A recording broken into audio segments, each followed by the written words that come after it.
स्वागत है आप सभी का रोशन सा स्टडी पॉइंट पे। और आज की इस वीडियो में हम समझने वाले हैं 12th क्लास हिस्ट्री का जो हमारा चैप्टर नंबर 8 है, जिसका नाम है किसान, जमींदार और राज्य।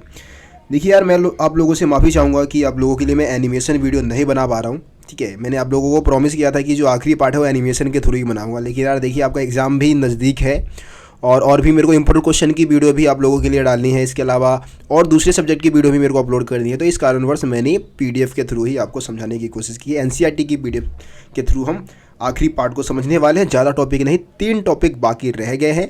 बाकी से पहले आप लोगों को इस चैप्टर के ऊपर मैं कुल मिला के 3 वीडियो बनाकर प्रोवाइड करा चुका हूँ। आप लोग तीनों ही वीडियो को ज़रूर देखें, है ना। लगभग हम 80% चैप्टर को समझ चुके हैं। अब आखिर में हम जाते हैं जहाँ से हमने समझ लिया था, उसके आगे के जो टॉपिक है उसको हम समझना स्टार्ट करेंगे। महिलाओं की भूमिका हो गया, जंगलवासियों के बारे में हमने बात कर लिया था, और इसके अलावा आपका जमींदारों के बारे में ही हमने समझ लिया था। हम इसके आगे यहाँ भू राजस्व प्रणाली से शुरू करेंगे। ठीक है, मुगल काल में जो भू राजस्व प्रणाली जो लागू की गई थी उसकी हम बात करने वाले हैं। तो सबसे पहले हम बात करते हैं कि भैया ये भू राजस्व होता क्या है, भू राजस्व से हम क्या समझते हैं। ठीक है, 1 मिनट। तो देखिए, भू राजस्व का मतलब क्या है? ज़मीन से जो भी हमें राजस्व प्राप्त होता है ना, ज़मीन से जो भी टैक्स मिलेगा उसको हम क्या बोलेंगे? भू राजस्व बोलेंगे। और मुगल साम्राज्य के लिए क्या था? ज़मीन से जो भी राजस्व मिलता था ना, वही आर्थिक बुनियाद था। मतलब इसी पे पूरा मुगल साम्राज्य टिका हुआ था, है ना। लगभग 70 से 80% लोग क्या करते थे? खेती करते थे। और मेन इनकम का जो सोर्स था मुगल साम्राज्य के लिए वो क्या था? खेती ही था। तो ज़मीन से जो टैक्स मिलता था वही उनके इनकम का मेन स्रोत था। तो जाहिर सी बात है कि भू राजस्व एकत्रित करने के लिए एक अच्छी व्यवस्था लागू की गई थी। और यहाँ पे सबसे मेन जो योगदान था वो दीवान का था। दीवान एक अधिकारी होता था, ठीक है, जो राजस्व का पूरा मतलब देखभाल करता था। एकत्रित करने की पूरी जिम्मेदारी जो थी इसी के दफ्तर पर थी, है ना। इसका दफ्तर होता था, ऑफिस, उसके ऑफिस पर ही पूरी जिम्मेदारी थी राजस्व की, जो भी मुगल साम्राज्य की जो वित्तीय व्यवस्था है उसकी देखरेख करने की। अब राजस्व एकत्रित करने के लिए क्या कुछ किए जाते थे? देखिए आप यहाँ से क्या करें, जो भी मैं पॉइंट्स लिखवा रहा हूँ, ऐसे आपको पता है कि एनसीईआरटी बुक में बहुत सारी चीज़ें मतलब बिना काम की दी होती है, हमें पॉइंट्स को छाट कर लिखना होता है। तो मैं जो भी पॉइंट्स आपको बता रहा हूँ उसको आप लिखते चलिए, ठीक है। 2 पॉइंट तो ये हो गया। देखिए, मुगल शासकों ने क्या किया था, अपने राजस्व एकत्रित करने के लिए ज़मीन से जुड़ी हुई जानकारियाँ एकत्रित करनी शुरू कर दी थी। खास किस्म की सूचनाएं एकत्रित कर ली। सूचनाओं में क्या एकत्रित किया होगा कि भाई किस किसान के पास कितना ज़मीन है, वो कितना राजस्व दे सकता है, उसकी भूमि की उपजाऊ क्षमता क्या है। उसके आधार पर फिर क्या करते थे? टैक्स का निर्धारण किया जाता था। भूमि राजस्व के इंतजामात के 2 चरण थे। पहला कर का निर्धारण और दूसरा वास्तविक वसूली। इसमें क्या है कि पहले कर का निर्धारण किया जाता था कि भाई किस किसान से कितना टैक्स लेना है, और उसके बाद वसूली की जाती थी। ठीक है, अब यहाँ पे 2 और चीज़ें हमें समझना है। एक तो जमा। जमा क्या है? जमा है निर्धारित रकम। जो भी राजस्व की रकम जो निर्धारित की गई है उसको अपन क्या बोलेंगे? उसको बोलेंगे जमा। दूसरा है हासिल। हासिल यानी कि सचमुच में जो रकम हासिल की गई। अब जरूरी थोड़ी नहीं है कि भाई किसानों से जितना आपने कर निर्धारण कर दिया वो किसान दे ही देगा, उतना तो नहीं देगा, कुछ ना कुछ कम ही देगा। जाहिर सी बात है, कई बार किसान नहीं दे पाते थे। तो हासिल मतलब है वास्तविक जो वसूली की जाती थी। अब देखिए, एक और अधिकारी का नाम आ गया, अमील गुजार। ठीक है, या राजस्व वसूल करने वाले मतलब एक तरीके से अधिकारी होते थे। और इनके कामों में अकबर ने एक तरीके से हुक्म दिया था कि ज़्यादा से ज़्यादा क्या कोशिश की जाए? ज़्यादा से ज़्यादा राजस्व को नकदी में वसूला जाए। मतलब किसानों को ये कहा जाए कि वो नकदी में भुगतान करे, है ना। लेकिन दूसरा भी ऑप्शन खुला हुआ था, मतलब कि फसलों के रूप में भी किसान क्या कर सकते थे? राजस्व का भुगतान कर सकते थे। दोनों ऑप्शन उनके पास खुला हुआ था। ठीक है, या तो नकदी में भुगतान कर दो या फिर फसलों के रूप में भुगतान कर दो। लेकिन शासक यही चाहते थे कि ज़्यादा से ज़्यादा नकदी में भुगतान किया जाए। ठीक है, तो ये सारे पॉइंट्स आप बताएंगे। अब देखिए, भूमि की नपाई को बहुत ज़्यादा महत्व दिया जाता था। जोतने लायक जो भी ज़मीन है उसकी नपाई सभी शासक करवाते थे। ठीक है, जैसे कि 1665 में अकबर ने तो करवाई था, अकबर ने आदेश दिया था। 1665 में औरंगजेब ने भी अपने कर्मचारियों को स्पष्ट रूप से आदेश दिया था कि सभी ज़मीनों की क्या की जाए? सफलतापूर्वक नपाई की जाए। नपाई से पता लगेगा ना किस किसान के पास कितनी ज़मीनें हैं। इससे क्या होगा? टैक्स एकत्रित करने में आसानी होगी। ठीक है, तो ये सारे पॉइंट्स आपको भू राजस्व वाले टॉपिक में लिखने हैं। ज़्यादा कठिन है नहीं, आप सारी चीज़ें बता सकते हैं। ठीक है, अब आगे बढ़ते हैं। देखिए, अगला टॉपिक, ये बॉक्स वगैरह दे रखा है, बॉक्स के ऊपर वीडियो में अलग से बना दूंगा, आप लोग टेंशन ना ले। ठीक है, हम यहाँ पे चांदी के बहाव की बात करते हैं। देखिए चांदी के बहाव में क्या है, यहाँ पे हम चांदी की बात करेंगे, भारत में किस तरीके से चांदी का आगमन हुआ था। बहुत ज़्यादा मात्रा में चांदी भारत में आया था। तो देखिए हम 16वीं-17वीं सदी की बात कर रहे हैं ना, उस समय पूरे एशिया महाद्वीप में, है ना, एशिया महाद्वीप की हम बात करें तो एक तो मुग़ल साम्राज्य बहुत ही ज़्यादा पावरफुल था। दूसरी तरफ अगर हम देखते हैं तो भाई मिंग वंश था, एक मिंग वंश जो कि चाइना में पावरफुल था। सफ़ावी जो थे वो ईरान से बहुत ज़्यादा शक्तिशाली थे, यहाँ से शासन कर रहे थे। और ऑटोमन मतलब ऑटोमन साम्राज्य के जो शासक थे वो तुर्की से शासन करने लग रहे थे। ये क्या है, बहुत ही ज़्यादा शक्तिशाली मतलब साम्राज्य, 4 साम्राज्य हो गए। और जैसे जैसे नई दुनिया के जो देश है उनकी खोज हुई, व्यापारिक मार्गों की खोज हुई, तो इनके मतलब एक तरीके से एशिया और यूरोप के बीच में जो व्यापार था, है ना, वो क्या हुआ, उसका विस्तार होने लग गया, बढ़ने लग गया। और मतलब इससे क्या होता है कि जब भारत में जो भी चीज़ों का व्यापार होता था, यहाँ पे लिख रखा है कि भारत जो भी चीज़ों का निर्यात करता था ना, तो उसके बदले जो भुगतान था, ठीक है, वो चांदी में की जाती थी। तो इससे क्या हुआ कि एशिया के रास्ते भारत में बहुत ज़्यादा संख्या में क्या आया, बहुत ज़्यादा मात्रा में क्या आया, चांदी का आया, है ना। ठीक है, अब चांदी के आने से फ़ायदे देखो, भारत में क्या था ना, चांदी का अभाव था, चांदी की कमी थी, खनिज संसाधनों की थोड़ी कमी थी, विशेषकर चांदी की।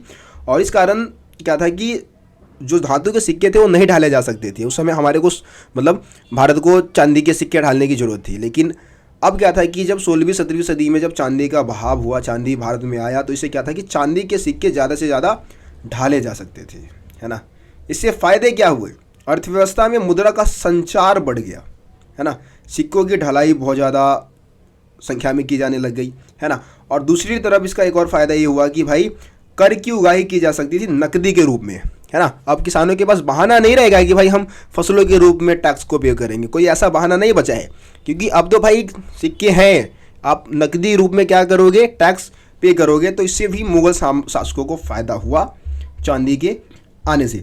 अब देखिए यहाँ पे एक ना इटली के मुसाफिर या यात्री कह सकते हैं, उसके बारे में बता रखा है, जोवानी कारेरी, ठीक है, नाम है इसका, जो कि लगभग 1690 ईस्वी में भारत से होकर गुजरा था। और उसने इस चीज़ का बड़ा ही सुंदर चित्रण किया है कि किस तरीके से भारत में तमाम दुनिया से चांदी का आगमन भारत में हुआ था, ठीक है, इसके बारे में उसने बताया है। बस यहाँ पे ये सारी चीज़ें बता रखी थी, इसमें ज़्यादा लंबा टॉपिक है नहीं, छोटा सा है। अब आगे बढ़ते हैं, आखिरी टॉपिक रह गया है हमारे इस चैप्टर का, जो कि है आईने अकबरी के बारे में। देखिए आईने अकबरी का क्वेश्चन लॉन्ग क्वेश्चन आता है, शॉर्ट क्वेश्चन भी यहाँ से आ सकता है। अब चीज़ें कैसे आपको बतानी है, देखिए अकबरनामा के बारे में आप जानते होंगे शायद, ठीक है ना।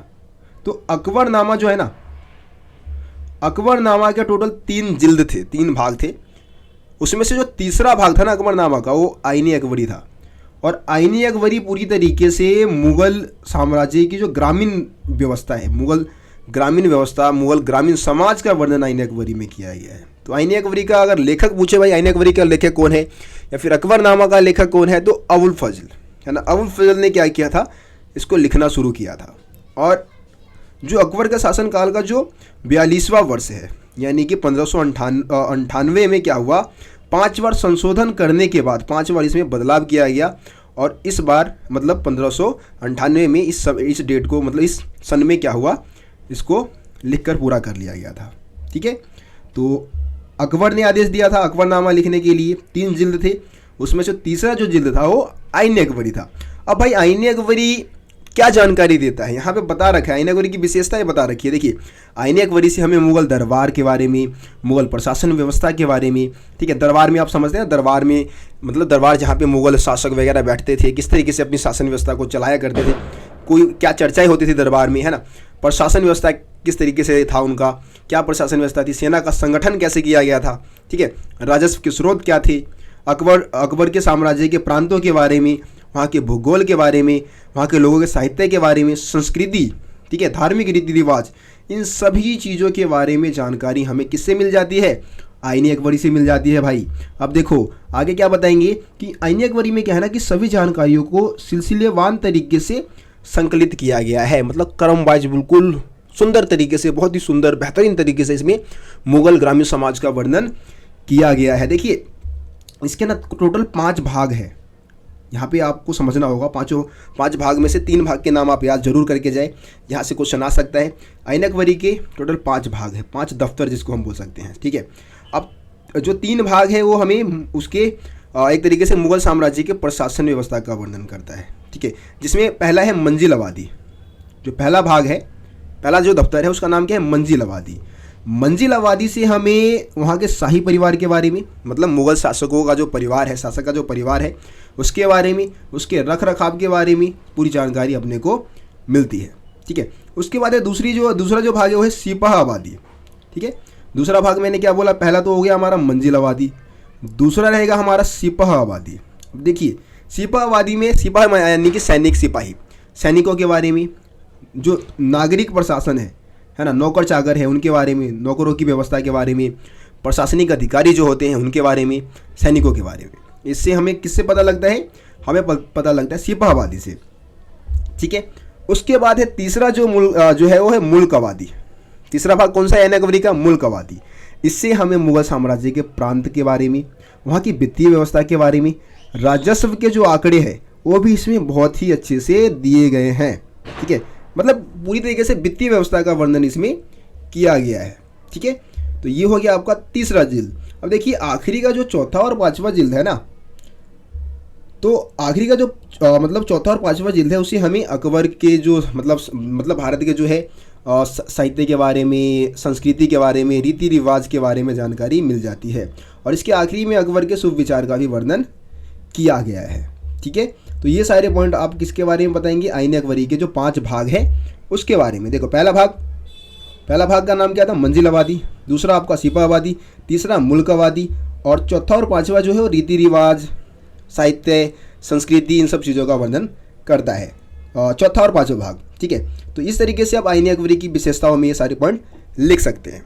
अब हम बात करेंगे आईन अकबरी की कमियां क्या है। इधर वाले ना पैराग्राफ में कमियां बता रखी है। देखिए आईन अकबरी में कमी क्या है कि इसमें ना जोड़ करने में बहुत सारी समस्याएं की है। जो संख्यात्मक आंकड़े हैं उनको जोड़ने में बहुत ज़्यादा गलतियां की गई है, ठीक है। और ये ज़्यादातर नकल उतारा गया किसी दूसरे ग्रंथ से ना।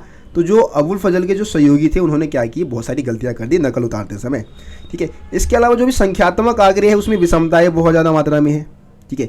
संख्यात्मक आंकड़ों में बहुत सारी कमियां हैं और सभी सूबों से एक समान जानकारी भी एकत्रित नहीं किया गया है। जैसे कि मैं आगरा की बात करूँ ना, आगरा है ना, आगरा मुगलों की राजधानी थी, तो आगरा से बहुत अच्छी से जानकारी दी गई। आगरा के आसपास के जो केंद्र है उसके बारे, वहाँ के बारे में बहुत अच्छी जानकारी दी गई। लेकिन जो दूर के कोई केंद्र है, बहुत दूर का, मान लो आगरा राजधानी से दूर के जो केंद्र है उसके बारे में कोई खास जानकारी इससे हमको नहीं मिलती है। दूसरी तरफ देखिए राजकोषीय व्यवस्था के बारे में, है ना, जो राजकोष है उसके बारे में, वहाँ के जो आंकड़े हैं, राजकोषीय आंकड़े हैं, उसका बड़ा ही सुंदर वर्णन किया गया है। राजस्व के बारे में बड़ा सुंदर वर्णन किया गया है। लेकिन किसानों की मजदूरी के बारे में, मजदूरी दर कितनी थी, कितना मजदूरों को मजदूरी मिलता था, इन सब चीज़ों के बारे में ना आइन में कोई जानकारी दी ही नहीं गई है। सिर्फ राजस्व की व्यवस्था के बारे में वर्णन किया गया है, किसानों के मजदूरी के बारे में, या कोई मजदूर है उसको क्या मजदूरी मिल रही है, इन सब के बारे में कोई जानकारी ही नहीं है इसमें। तो ये भी भेदभाव को दर्शाता है कहीं ना कहीं, है ना। अब देखिए इन सभी समस्याओं के बावजूद भी आईन अकबरी क्या है, एक असामान्य और अनोखा दस्तावेज है भैया। अनोखा दस्तावेज मतलब कि इसके जैसा कोई है ही नहीं। 17वीं 16वीं 17वीं सदी के बारे में जानकारी प्राप्त करने के लिए ना आईन अकबरी जैसा हमारे पास कोई और दूसरा ग्रंथ है ही नहीं। क्यों नहीं है? क्योंकि भाई इसमें हमें मुगल साम्राज्य के जो वासिंदे हैं, वहाँ के जो उत्पाद है ना, उत्पाद जो है उसके बारे में सांख्यिकीय आंकड़े प्रदान होते हैं।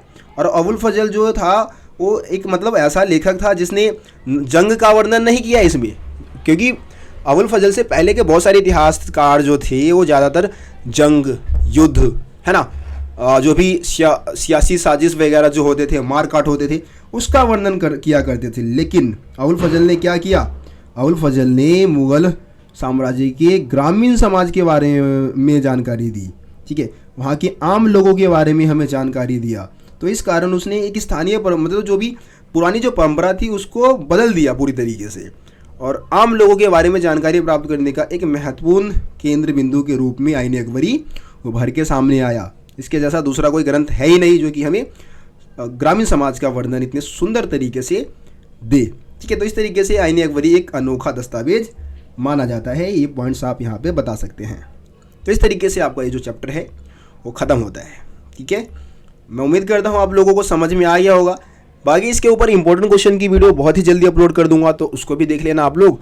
एमसीक्यू वगैरह अलग से एक सीरीज स्टार्ट करूंगा एमसीक्यू का, तो एमसीक्यू क्वेश्चन की भी तैयारी आपकी हो जानी है। तो सारा कुछ होगा यार, रोशन सा स्टडी पॉइंट पे आप लोगों का ना सारा सिलेबस करवाया जाएगा बहुत ही आसानी से, सरल भाषा में। तो चैनल को यार सब्सक्राइब करो, वीडियो को शेयर करो, अपने दोस्तों को बताओ इस चैनल के बारे में, ताकि आपके दोस्त भी इस चैनल से जुड़ सके, अपना फ़ायदा उठा सके।